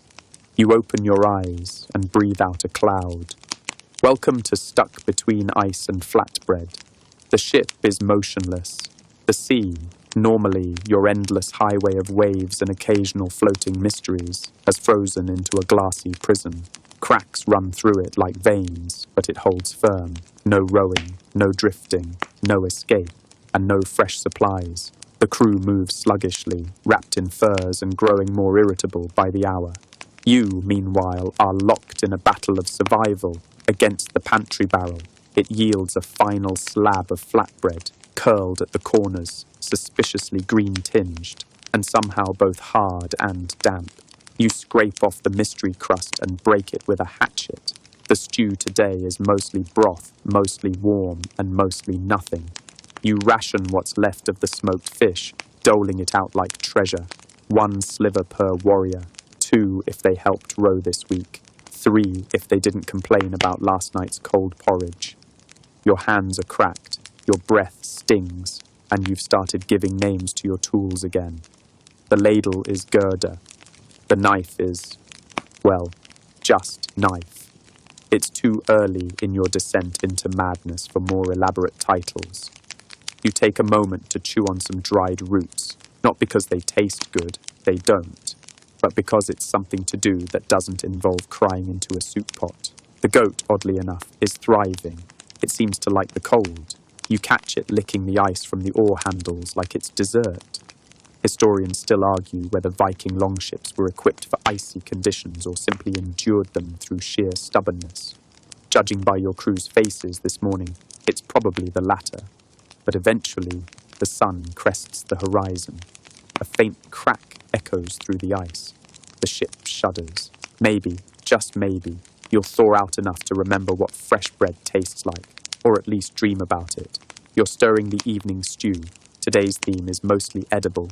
When your ladle hits something solid, not the usual chunk of turnip or rogue fish spine, something round. You squint into the pot, then freeze. It's a skull, a small one, maybe goat, maybe something else. It bobs gently between the barley and kelp like it belongs there. Welcome to someone slipped a skull in the stew. You blink. You stir. You blink again. It's definitely a skull. You pull it out with your least favourite spoon, which is now being demoted further, hold it up to the fading daylight, and quietly whisper, "Why?" There's no logical explanation. You know you didn't add it. You didn't even prep meat today. You've been on a strictly boil what's still chewable regimen since the ice storm, which means someone somehow put a skull in your soup. You look around. The usual suspects look suspiciously innocent. One of the Bjorns is whittling a spoon from driftwood. Another is braiding his beard. No one makes eye contact. You hold up the skull. Still no reaction. Just a slow, creeping smirk from the goat. Historians still argue whether Viking ships were sites of quiet pranks or low-key psychological warfare among crewmates. You're now convinced. It's both. You chuck the skull overboard and keep stirring. The soup's already halfway done, and frankly, there's not enough left to start over. You don't even mention it at dinner. What's the point? You've served worse. You've eaten worse. Everyone slurps the stew without comment, except the Jarl, who chews something hard and pauses. You raise an eyebrow. He grunts, keeps eating. You make a mental note to double-check tomorrow's ingredients for bones, fur, or other surprises. Because apparently, this is your life now. And somewhere on this floating disaster of a kitchen, someone is laughing. The Jarl calls for you by name. Well, almost your name. It's more of a grunt with a consonant you don't recognize, but close enough. You trudge over, wiping your hands on an apron that gave up being clean 3 fjords ago. He leans in, eyes narrowed with the gravity of a king, and says the unthinkable, "I want cake." You blink. He nods, serious, unmoving, beard full of secrets. And so begins your next ordeal. The Jarl wants cake. You return to your corner of the ship, the kitchen, and stare into your supply barrel like it owes you money. No flour, no sugar, no eggs, not even an egg-shaped rock. You have stale barley, some fat, half a jar of honey, and a handful of pine bark. South bark cake. You mix what you can. Barley, mashed soft with the back of your knife. Honey for sweetness. A drizzle of oil scraped from a greasy rag. And then the wild card, pine bark shavings, thin and curled like fake frosting. You whisper an apology to every baker who's ever lived, past or future, and slide your sad little dough bundle into a pan you greased with elbow grease in desperation. Now, you wait. Cooking at sea is never precise. Cooking something that wants to be cake but is more bark than bread. That's a cosmic dare. Eventually it's done, by some definition of the word. It smells woody, like breakfast in a tree. The texture is spongy, but in a nervous way. You plate it on a seashell. Presentation matters. You approach the Jarl. He stares at it. You brace for insult, maybe execution. Instead, he eats it. He chews slowly, thoughtfully. He grunts, possibly approval, possibly indigestion. And then he says, "Good bark." You bow. You don't know what emotion this is, but it's somewhere between relief and stunned disbelief. Historians still argue whether Viking chiefs truly expected luxury meals at sea, or just enjoyed watching cooks sweat. You're pretty sure it's both. But hey, he asked for cake, and you gave him bark. That counts for something. You've never seen the crew this excited. There's singing, off-key but enthusiastic. Someone's brushing their beard. Even the goat has been given a bath. Well, more of a splash, really. It's feast night, and for once, morale is high. The Jarl's bark cake apparently ignited something in the collective Viking spirit, or maybe everyone's just thrilled it didn't kill him. Your job? Create a meal worth clapping for, no pressure. You get to work. First, you take inventory. 2 onions, retrieved mysteriously, no one's talking. Half a wheel of goat cheese, some leftover smoked fish, a bundle of wilted greens. And, is that dried apple? You blink. Hope stirs. You chop. You stew. You stir with passion and a recently returned spoon. Yes, the one that disappeared 2 weeks ago. It's back, slightly burned, and now inexplicably sticky, but back. The pot bubbles merrily. You wrap flatbread around hunks of fish, drizzle cheese over baked roots, and top it all off with warmed fruit slices. You even make little garnishes from curled bark and herbs. It's barely food, but it looks festive. The crew assembles. Bowls are passed. You hold your breath. And then someone claps. Then another. Then a full cheer. You almost drop the ladle. The feast is a mild success, which, in Viking terms, is basically a Michelin star. The Bjorn's toast to your not-terrible meal. The Jarl raises his mead in your direction. The goat eats half a turnip and doesn't steal anything else. Even the wind cooperates for once. Historians still argue whether Viking longships ever held proper feasts at sea, or if these were exaggerated tales told in firelit halls. You now know, sometimes a bit of salt, scrap cheese, and sheer stubbornness can create something almost joyful. Tonight, you smile, a real one. No one throws anything. No one shouts. And for just one night, you feel remembered.